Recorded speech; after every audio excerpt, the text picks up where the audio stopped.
team? It's your boy Neal back with another reaction video. Here we are with 7 reasons why old school NBA fans hate today's NBA. New school versus old school. What y'all got against today's NBA? Why y'all hate it so much? Because they're not as physical? That's what I'm going to hear. I already know what I'm...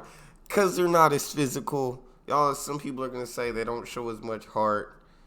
They don't have real defense anymore, which real defense included wrestling and all that stuff. But hand checking, they want all that back. I feel like that's about it. That might be. I think that's the rules. And flopping, they're definitely going to say. I think the rules that are allowed are just a completely... Players play under the set of rules that they're allowed to play under. So... They may not love the NBA as much today, but it's not the players' fault. It's the rules that they have to play under. But let's go ahead and get it going. Before we do, make sure you subscribe to the channel, ring notification bell, get a video a thumbs up so it gets suggested. Social media, Patreon, all up top. You know, subscribe to any of it. Put all our links in the description. All you got to do is hit the link, follow me, talk to me. Love talking to you guys, and I'm human. I talk back. If you got a favorite video suggestion, you can drop it in the comment section or subscribe to Patreon. What we got?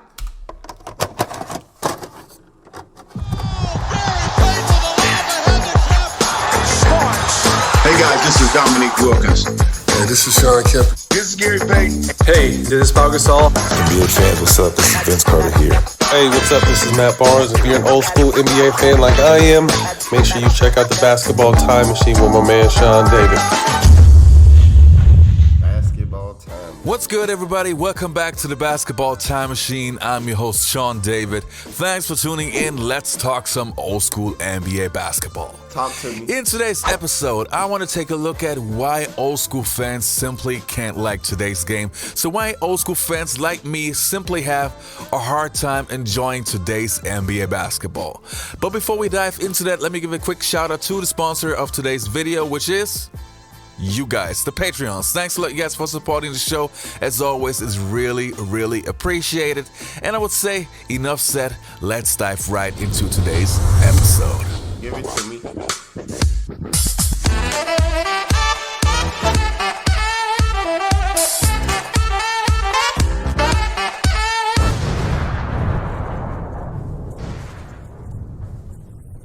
So how am I going to approach this? Well, I narrowed it down to 7 points where I feel those are the major points why old school fans dislike today's NBA. So let's start with number 1.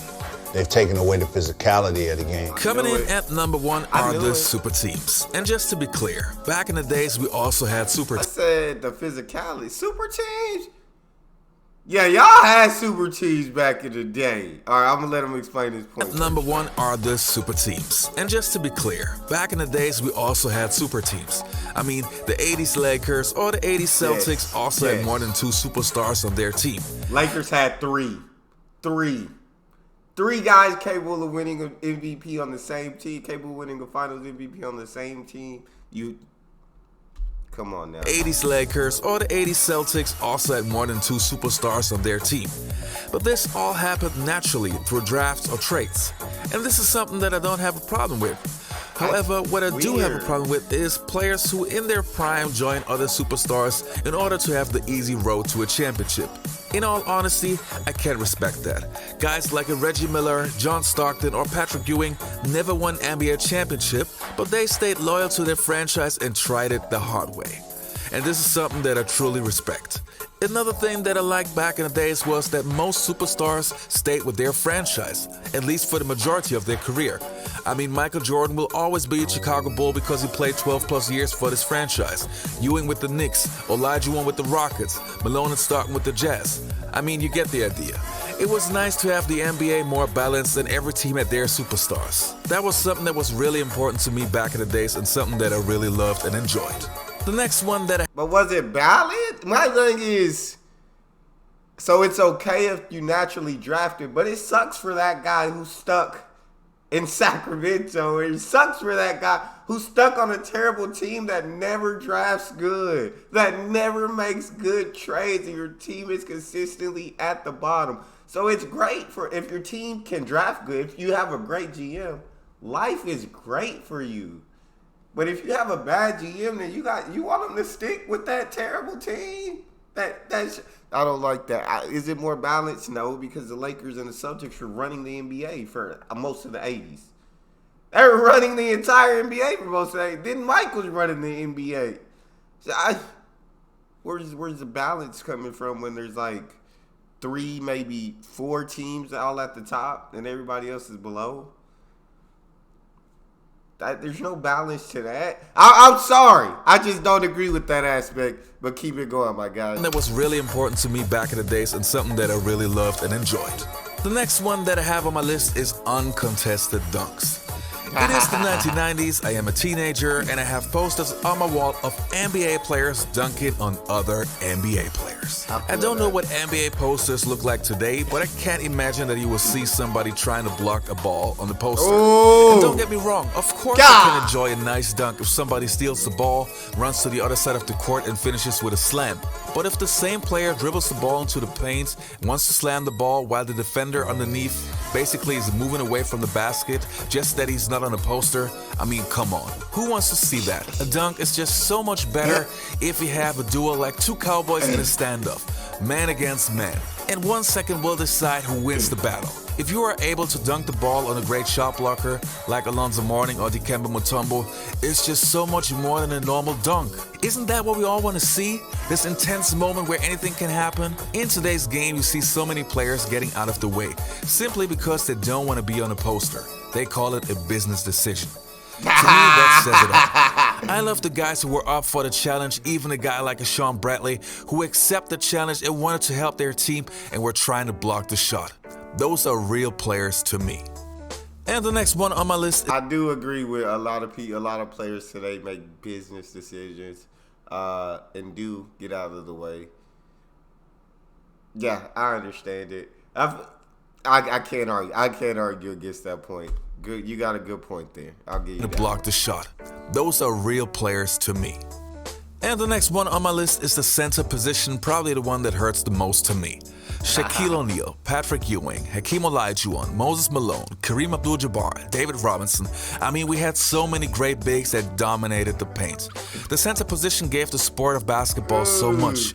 Again, you had those Western duels where 2 cowboys faced off, the little guard who was penetrating the paint and the big who protected the basket.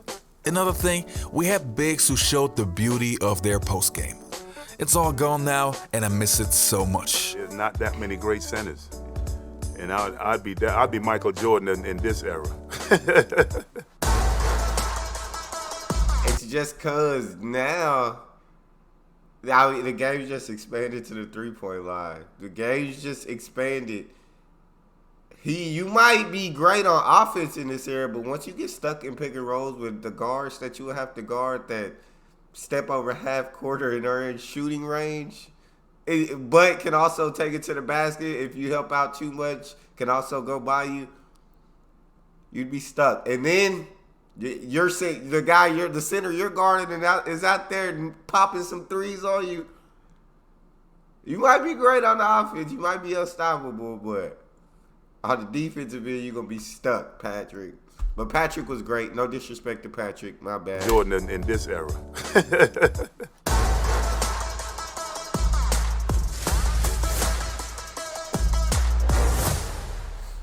It's definitely changed. The way that teams play, the way everybody wants to spread the floor.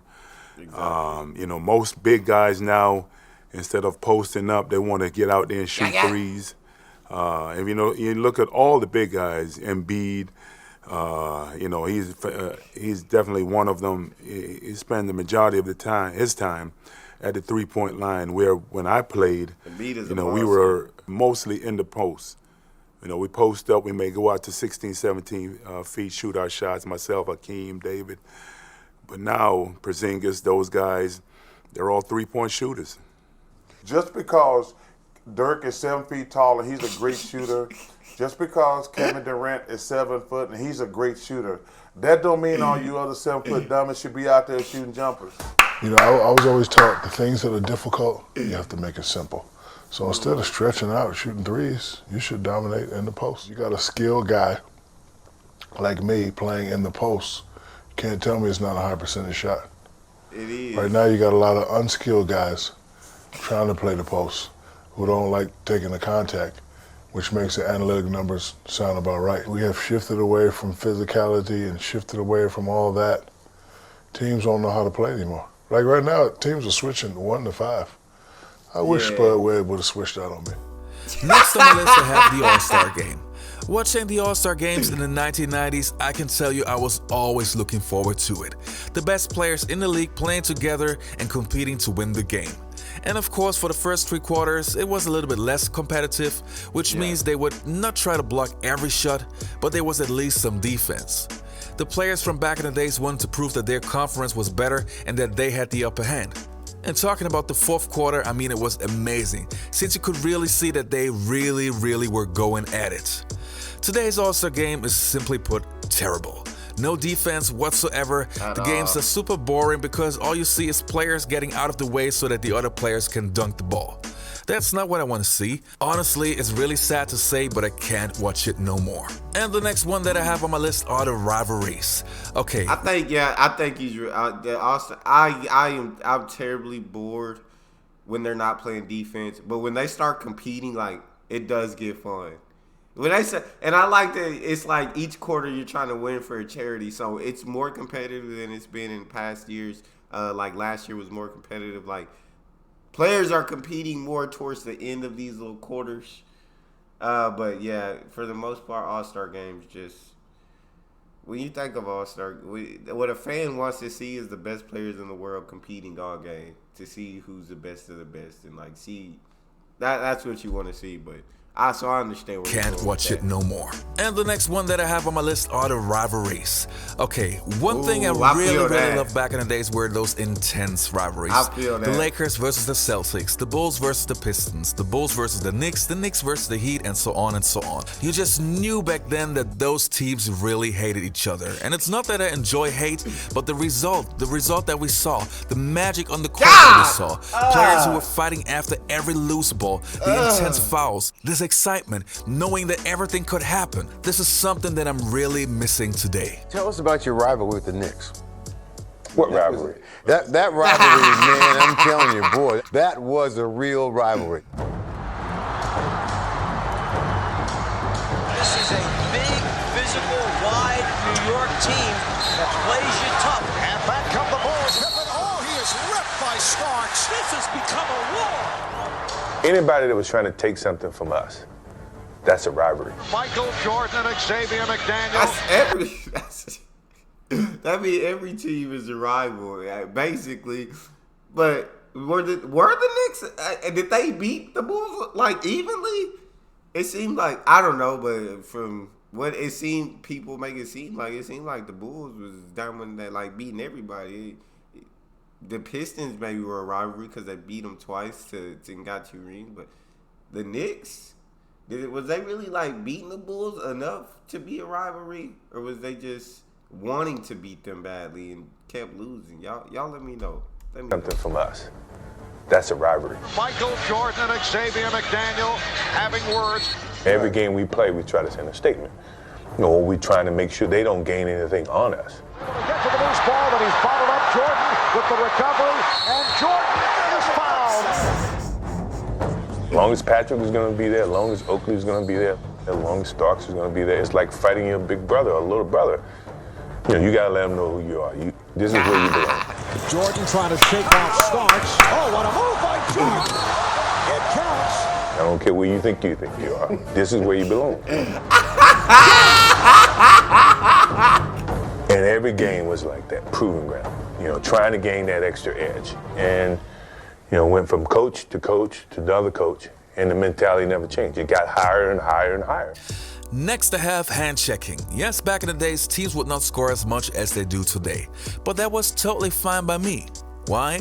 Because I could also enjoy tough defense. And also, it was way more special if a player could average 25 points while being guarded tough. Well, we talked earlier in pregame about LeBron James being able to play forever. He'll be 33 at the end of the month. And we talk about the lack of physicality in the NBA, which allows guys to play differently and play easier. Because freeze it here.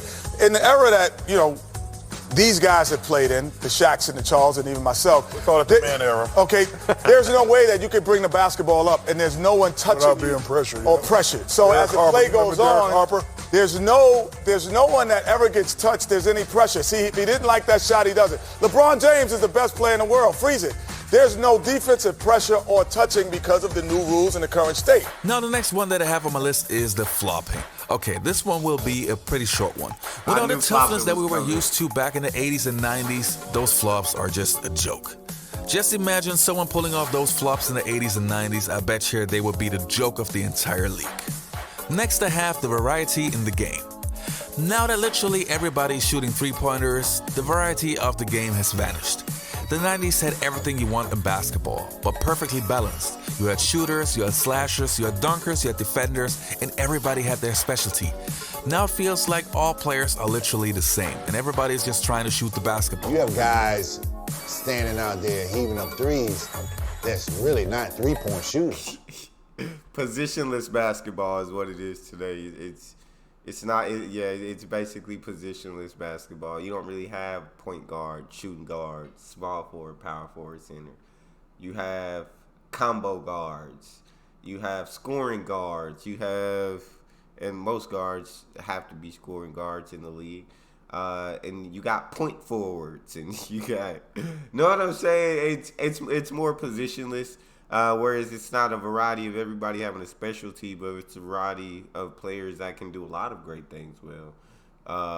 But that's all we got for this one. I understand why, I guess compared to the 90s, some people wouldn't like the NBA today. I absolutely love the NBA. I love seeing a guy who can freaking walk past half court and bomb it from 40 feet and can hit, and that's a good shot to him. Like, that's a good shot for them.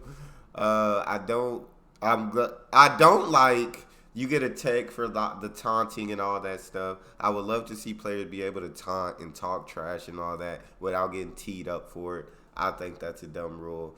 Physicality. In the playoffs, I've seen them let them get physical. In the playoffs, I watched the Celtics and the Nets.